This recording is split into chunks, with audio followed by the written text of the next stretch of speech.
Good morning friends, কেমন আছো সবাই তোমরা? আশা করি তোমরা খুব ভালো আছো আর আমিও খুব ভালো আছি। তো আজকে হলো রবিবার। রবিবারে আমি সকাল সকাল চলে এসেছি মেয়েকে নিয়ে কম্পিউটার ক্লাস। ওকে কম্পিউটার ক্লাস ফার্স্টে দিয়ে দেবো, তার আগে কিছু একটু বাজার করে নেবো, বাড়িতে যেয়ে রান্না করতে হবে। তো মেয়েকে এখন আপাতত দিয়ে আসবো, তারপর টাইম হলে ওকে নিয়ে চলে আসবো। তাই খুব একটা বিশাল কিছু দূরে নয়, সামনেই। তো তাই হাঁটতে হাঁটতে বেরিয়ে গেছি। আর সকালবেলায় এই যে সকাল সকাল এত সুন্দর সুন্দর টাটকা টাটকা সবজি দেখে তো কিছু জিনিস কিনে নিলাম আমরা। তো চলো এই হাটটা একটুখানি ঘুরে দেখাই। বৃহস্পতিবার রবিবার এখানে খুব ভালো ভালো মানে খুবই সুন্দর রকমের হাট বসে এখানে। অনেক রকম জিনিস পাওয়া যায়। আর সকাল সকাল দেখতে পাবো কত তাজা সবজি, আর সব রকম জামা কাপড়, বাসনপত্র, চটি, জুতো, সবজি, মাছ, মাংস সব রকমই এখানে পাওয়া যায়। আমি হয়তো আজকে সব হাটটা তোমার মানে গোটা হাটটা ঘুরিয়ে দেখাতে পারলাম না, কিন্তু একদিন অবশ্যই দেখাবো।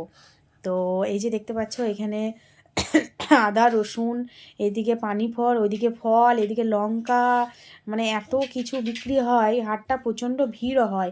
সকাল সকাল তো তাই একটু ফাঁকা আছে। তো চলো আমি মেয়েকে ফার্স্টে কম্পিউটার ক্লাসে দিয়ে আসি, এগুলো কিনে নিই, তারপরে আমি বাড়ি চলে যাব। বাড়ি যেয়ে আবার রান্না করব। তারপর তো ওর ছুটি হয়ে গেলে আবার ওকে নিয়ে আসতে যাব। তো এটা একটা শর্টস ব্লগ। তো বন্ধুরা, তো কেমন লাগলো অবশ্যই জানিও। ভালো লাগলে লাইক, কমেন্টে জানিও কেমন লেগেছে। নোটিফিকেশান অন না থাকলে অবশ্যই অন করে রেখো, আর অবশ্যই লাইক করে দিও ভালো লাগলে। তো চলো সবাই ভালো থেকো, সুস্থ থেকো, সাবধানে থেকো। আর এই যে এখানে দেখতে পাচ্ছ কত রকম জুতো, চটি, খুব সুন্দর সুন্দর। আর এদিকে ফল, গোটা হাটটা আমি যদি পারি একদিন অবশ্যই ঘুরিয়ে ঘুরিয়ে দেখাবো।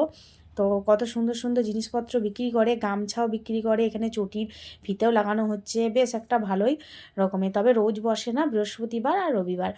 তো আমার ইচ্ছে ছিল যে একদিন তোমাদেরকে গোটা হাটটা ঘুরিয়ে দেখাবো। তো যদি পারি অবশ্যই দেখাবো, ঠিক আছে? তো আমি সত্যি কথা বলতে অনেক দিন ভিডিও দিতে পারিনি, আর সত্যি পারি না আমি, কারণ কিছু না কিছু হয়েই থাকে। আমি চেষ্টা করি দেওয়ার, কিন্তু সত্যি হয়ে ওঠে না। তো যাই হোক, আমি বাড়ি চলে এসেছি। আর জলখাবার আমি করেই গিয়েছিলাম, পরোটা আর একটা তরকারি। তো খেতে বসে গেছি, প্রচণ্ড খিদে লেগেছে, হেঁটে হেঁটে এসেছি। আর এই যে রান্না বসিয়ে দিয়েছি ডিম কষা। তো তোমরা কে কে ডিম কষা খেতে ভালোবাসো অবশ্যই জানিও। আর সানডে মেনু আজকে আমাদের ডিম কষা আর খিচুড়ি। তো চলো টাটা, বাই বাই।